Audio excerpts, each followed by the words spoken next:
Olá a todos vocês, estamos aqui com as nossas aulas de Geografia. Eu sou a professora Ludmila Dutra, tá certo? E vamos agora verificar o que nós iremos estudar na nossa aula 10. Olha só, o objeto de conhecimento, noções de direitos humanos e cidadania, processos de disputas sociais e políticas entre diferentes grupos, bem como o reconhecimento e o respeito às diferenças linguísticas, culturais, religiosas, étnicos, raciais e gênero, tendo a compreensão que essas relações são historicamente construídas. Problematização e desnaturalização das formas de desigualdade, preconceito, discriminação e intolerância no âmbito local, nacional e global. O detalhamento da nossa aula 10 vai ser sobre os conflitos por disputas territoriais, guerras, terrorismo, disputas políticas, econômicas, ambientais, étnicas e religiosas, os migrantes e refugiados de guerra. Então vamos agora para o momento da nossa aula.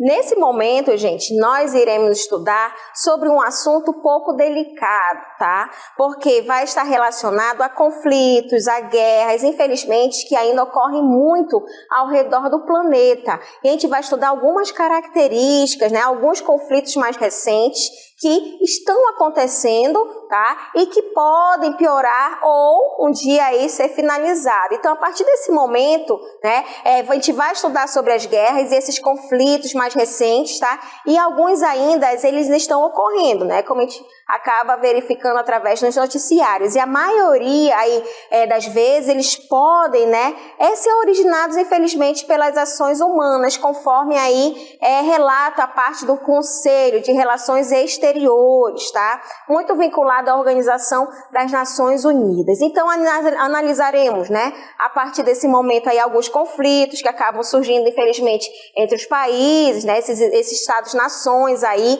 Também a gente vai exemplificar aí algumas situações, tá? Que vai estar muito ligado também o quê? A Rússia, né? Que acaba tendo vários conflitos com outros países, como a Ucrânia, tá? Então, vão ser características que nós iremos estudar através do que ocorre nesses países, tá? Infelizmente, acaba surgindo esses conflitos, tá? E, consequentemente, ainda pode ocorrer o quê? Guerras civis, guerra de um mesmo, né? Em um mesmo país ali, através, às vezes, de diferenças étnicas, tá? Isso pode estar vinculado a diferentes etnias em um determinado espaço. Então, acabam surgindo também essas guerras civis, mas também, infelizmente, pode surgir através dos conflitos religiosos, né? Que acaba surgindo, que acaba colocando a religião aí no meio desses conflitos, infelizmente. E também a parte ali de política também. Então, tudo isso, gente, vai estar ligado à geopolítica, que é o que nós iremos estudar a partir de agora, ok?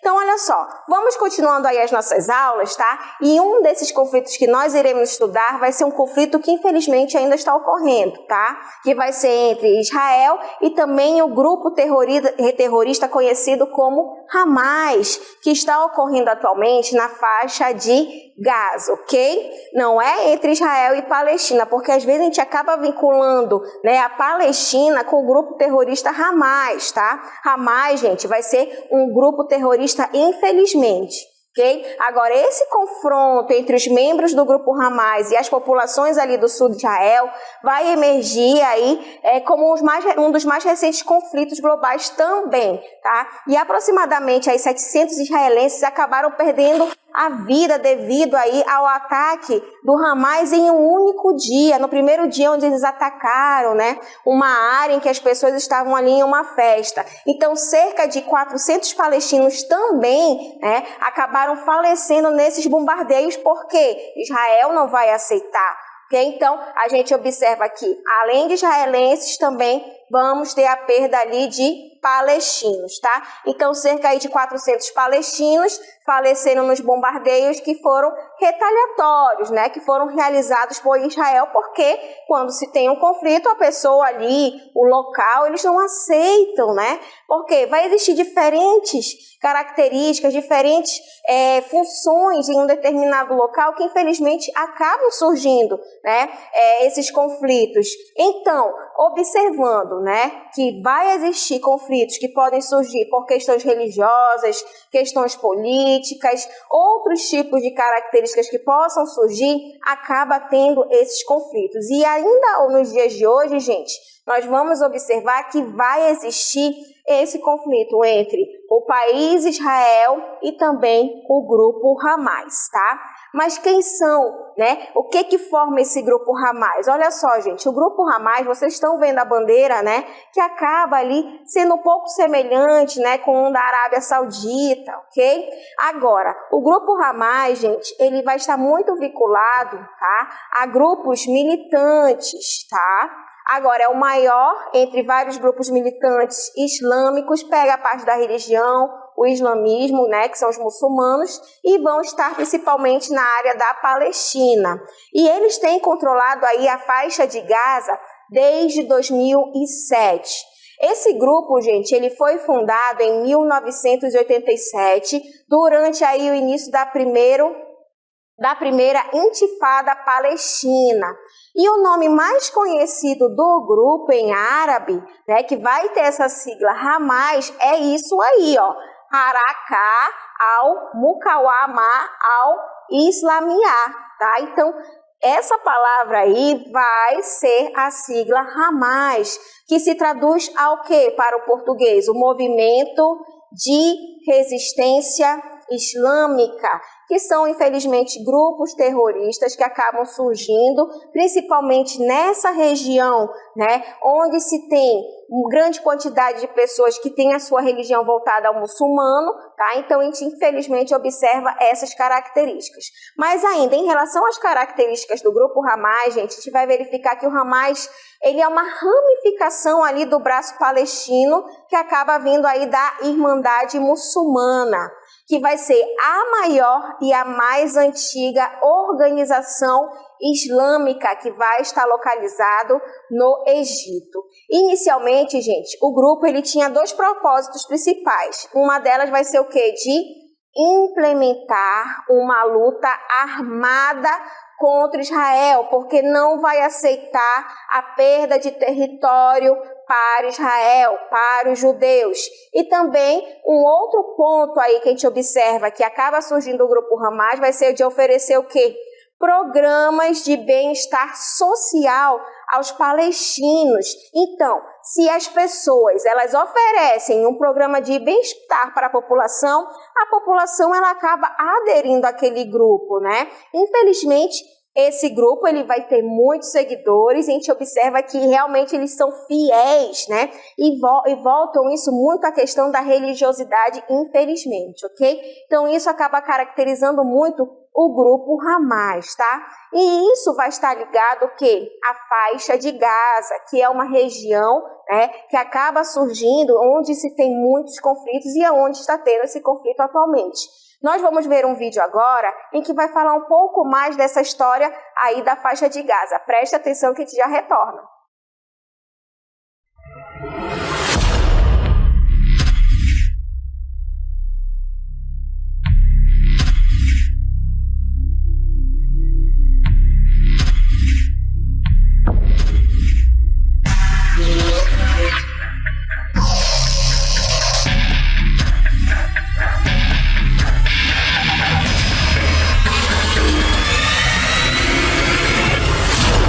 História de Gaza. A faixa de Gaza, situada entre Israel, o Egito e o Mar Mediterrâneo, abrange uma extensão de 41 quilômetros de comprimento por 10 quilômetros de largura, com uma população de aproximadamente 2,3 milhões de pessoas, caracterizando-se como uma das áreas de maior densidade populacional do mundo. Este território enfrenta um longo histórico de cercos e ocupações que remontam a 4.000 anos atrás. Gaza foi governada destruída e repovoada por diversas dinastias, povos e impérios, desde os antigos egípcios até o século XVI, quando passou a fazer parte do Império Otomano até 1917, quando foi controlada pelo Reino Unido, que apoiaram a formação de um reino árabe unificado. Durante a Primeira Guerra Mundial, houve um acordo entre turcos e britânicos sobre o futuro da faixa de Gaza. Entretanto, em 1919, na Conferência de Paz de Paris, as potências europeias vencedoras impediram a criação do prometido Reino Árabe Unificado e estabeleceram mandatos para controlar a região, integrando a faixa de Gaza no mandato britânico da Palestina, autorizado pela Liga das Nações e vigente de 1920 a 1948. Após a Segunda Guerra Mundial, o Reino Unido transferiu a responsabilidade pela decisão sobre a Palestina para a Organização das Nações Unidas, ONU, que em 1947 aprovou a Resolução 181, implementada em 1948, que definiu a divisão da Palestina da seguinte maneira: 55% do território para os judeus e o restante destinado aos árabes, incluindo a faixa de Gaza, encerrando o mandato britânico na Palestina e estabelecendo o Estado de Israel.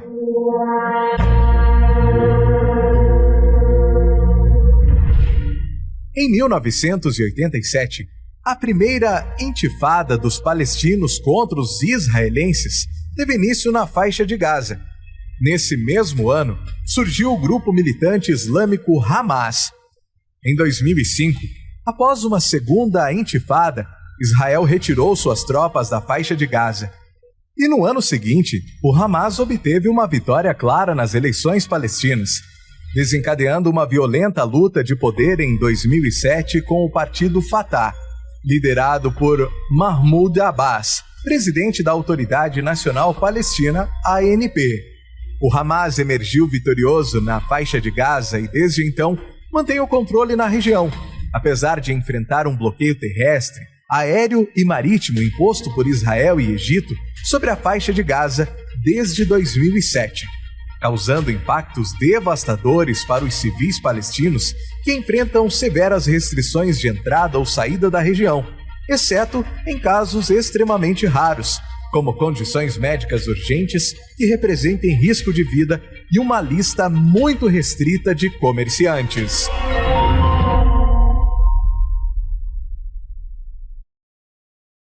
Bom, gente, aí vocês puderam ver um pouco mais da história, né, que pega aí Gaza, a faixa de Gaza, muito conhecida, infelizmente, né, por essa questão aí de sempre ter aí conflitos, né, desde a época lá de onde a Organização das Nações Unidas acabou dividindo essa área que pertencia aos palestinos com os judeus, né? Então, os árabes com os judeus, por isso que a gente observa que, infelizmente, eles não ficam ali muito felizes não, né? Por conta dessas divisões que acabaram ocorrendo, tá bom? Mas não tem, infelizmente, não tem só esse conflito, né? Vamos ter vários outros, e um deles, gente, vai estar relacionado à Rússia, né?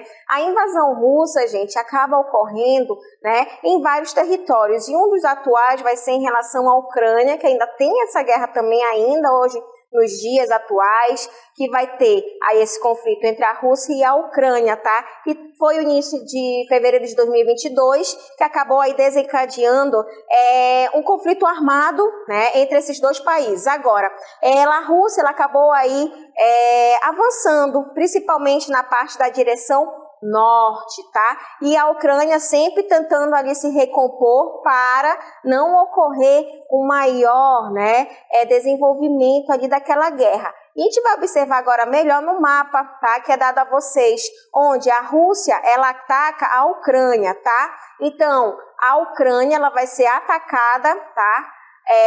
Pela Rússia, ok?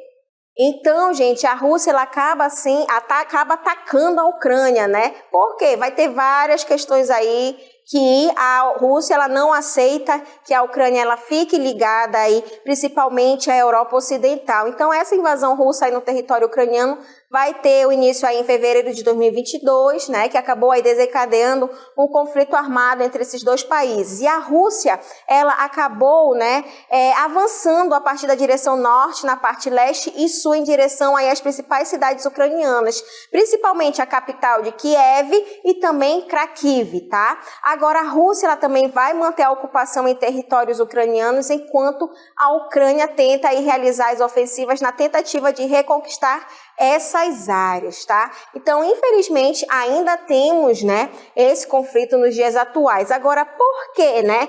Essa história da Rússia com a Ucrânia, ela não é recente, ela não é de 2022.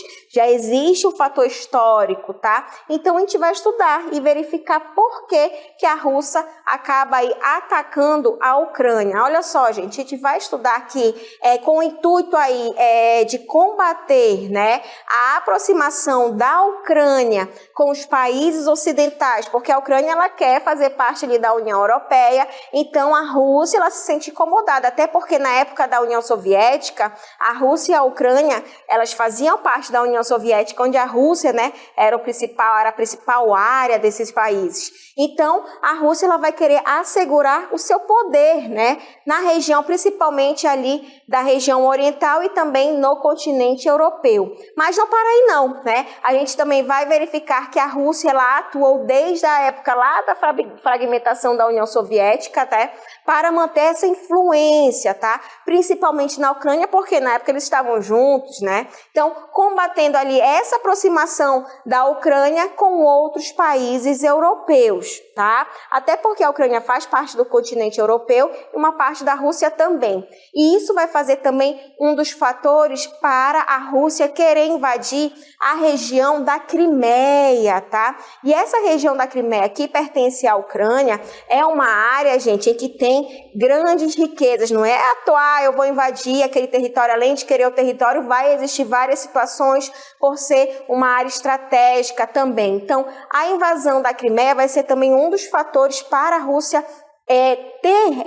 realizar essa invasão até a Ucrânia, ocorrendo uma instabilidade, né, que acabou ocorrendo essa instabilidade de Donbás, que foram focos ali de tensão importantes que acabaram contribuindo diretamente para a ocorrência do quê? Da guerra atual. E em 2014, através do Tratado de Minsk, primeiro, houve esse acordo de paz entre a Ucrânia e a Rússia, mas a Rússia ali não aguentou muito não, tá? Então a Rússia, infelizmente, acabou invadindo as áreas da Ucrânia, tá?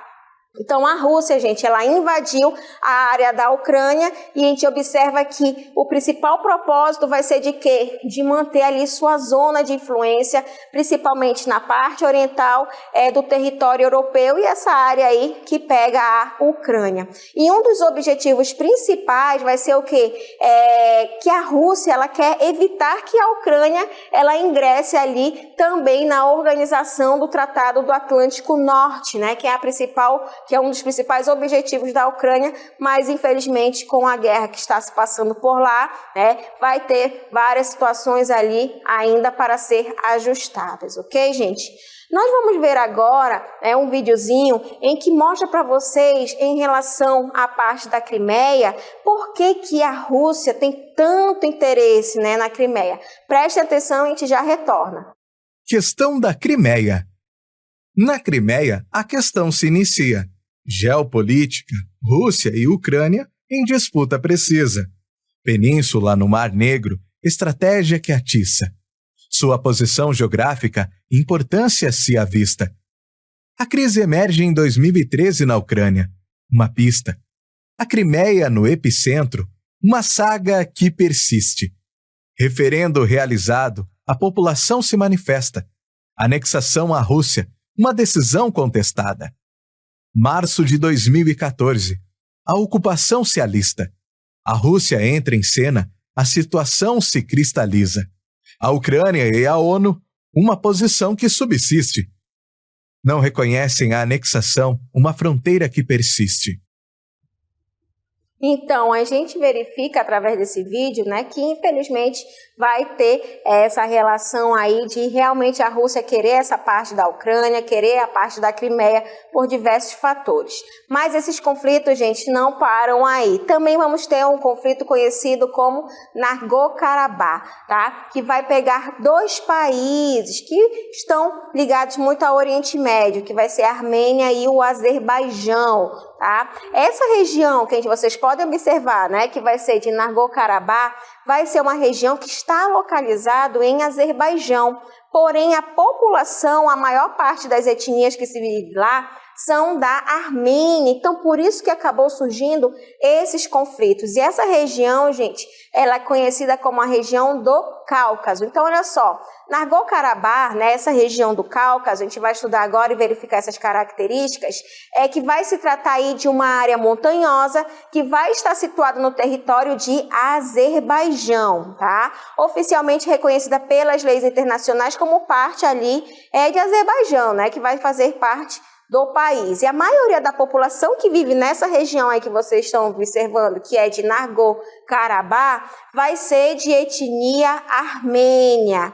E a etnia armênia, gente, se recusa aí, né, de ter a parte aí de Azeri, que vai ser o Azerbaijão. Então, por isso que acabou surgindo esse conflito, tá? Então, essa área, né, que a gente vai verificar, que é de Nagorno-Karabakh, tá? Vai ter em grande quantidade de armênios, porém vai pertencer a quem?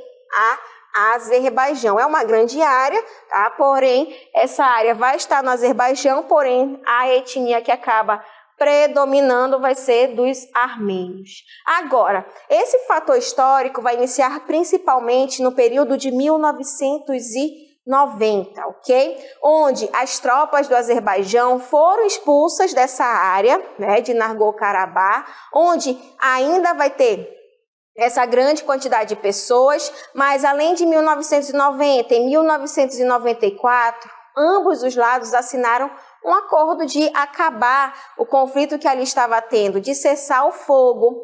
Em 2016, houve uma violenta explosão ali com ao menos 200 pessoas que foram mortas, tá? Infelizmente. Então, em 2020, os dois países eles voltaram a se enfrentar, aí deixando mais de 300 mortos.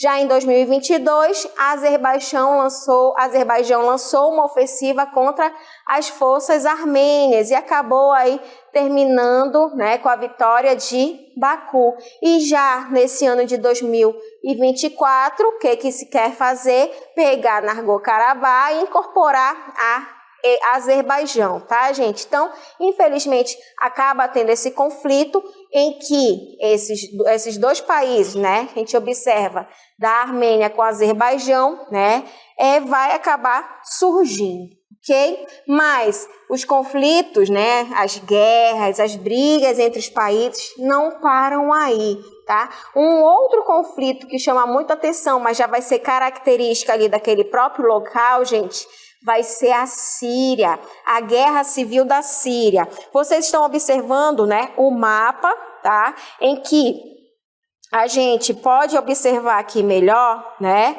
em que a Síria, gente, é um país em que ele também tem vários conflitos.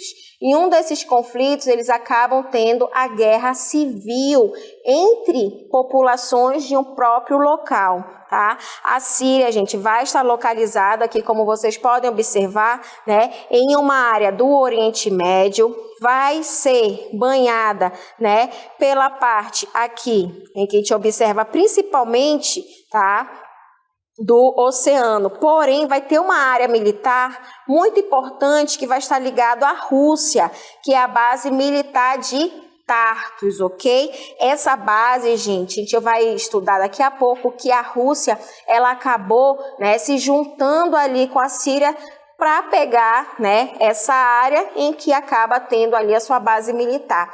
Mas essa guerra civil que acabou surgindo da Síria teve ali o início em 2011, tá? Quando o governo do presidente Bashar al-Assad reprimiu de maneira violenta uma série de protestos no país que ficou associada ao movimento da Primavera Árabe, ok? Esse período aí da Primavera Árabe, gente, ficou conhecida como as pessoas elas começaram a se comunicar através das redes sociais, né, para não aceitar o que o presidente estava fazendo. Então, acaba surgindo essa guerra civil na Síria. Agora, em relação ainda à guerra civil na Síria, vamos ter 4 principais facções, infelizmente. O regime sírio, que vai ser apoiado pela Rússia, olha só aí a junção da Rússia com a Síria, né? As forças curdas, o grupo de oposição e também o grupo do Estado Islâmico no Iraque e também na Síria, ok? Agora, essa situação toda aí resultou num significativo número de mortes e também milhões de refugiados em países vizinhos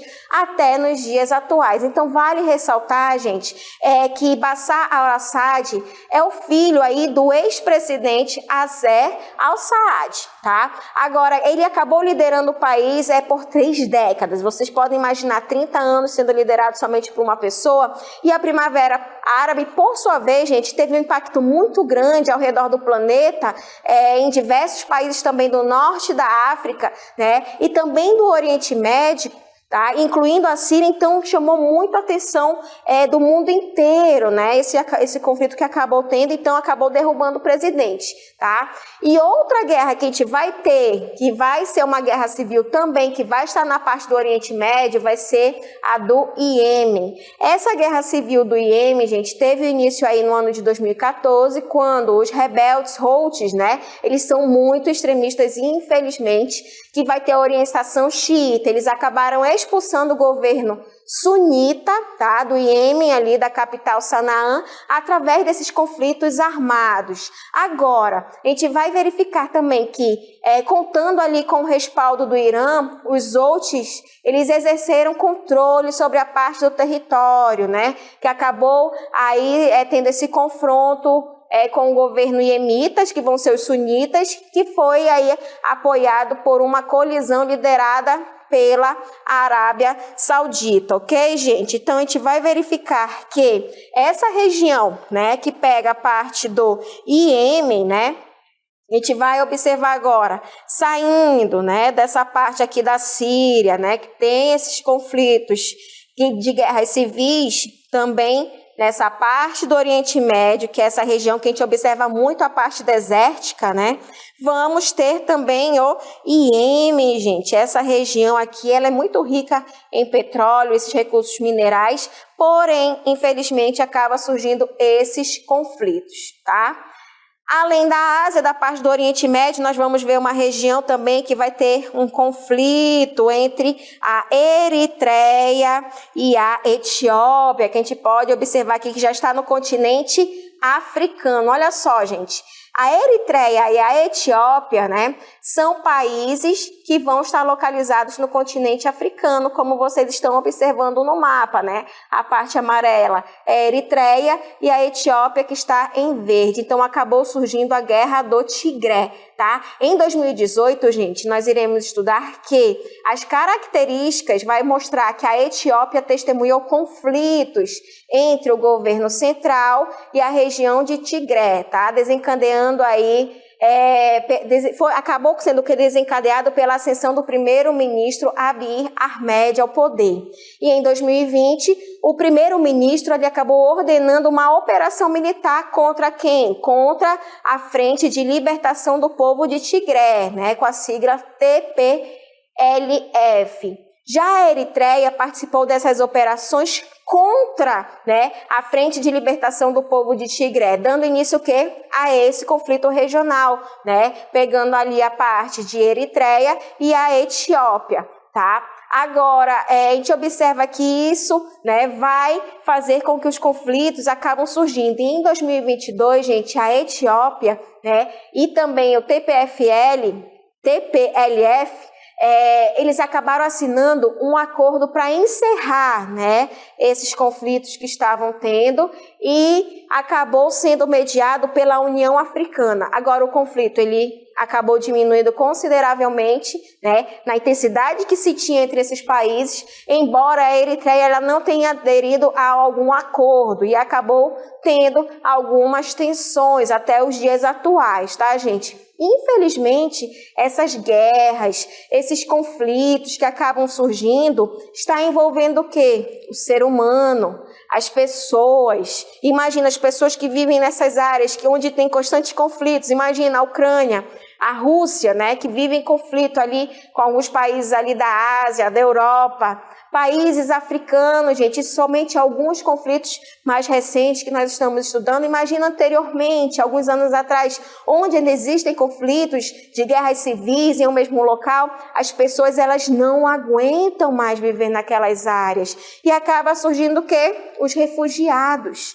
Os refugiados, gente, vão ser indivíduos ali, são as pessoas que se encontram fora da sua nação de origem, né? Devido a temores fundamentados de perseguição, associados às questões de etnia, religiosidade, nacionalidade, pertencimento a um grupo social específico ou até mesmo a sua opinião pública vai fazer com que essas pessoas não possam ficar na sua área de origem, tá? Além disso, podem também buscar refúgio devido ao quê? Às violações severas e generalizadas de direitos humanos, assim como também os meios de conflitos armados que infelizmente acabam surgindo. E muitas vezes essas pessoas que saem do seu país de origem, que são conhecidos como os refugiados e vão para outras áreas, acaba tendo aí o processo, infelizmente, da xenofobia. E o que vai ser a xenofobia? Gente, a xenofobia é uma forma de preconceito e hostilidade que vai ser direcionada às pessoas estrangeiras, né? Essas pessoas que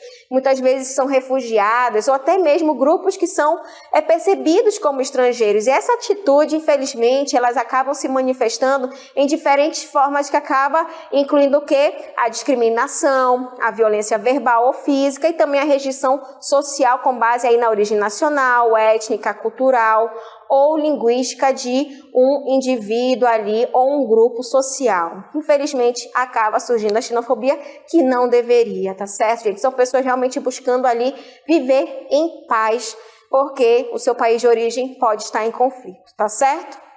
E assim finalizamos esse momento da nossa aula.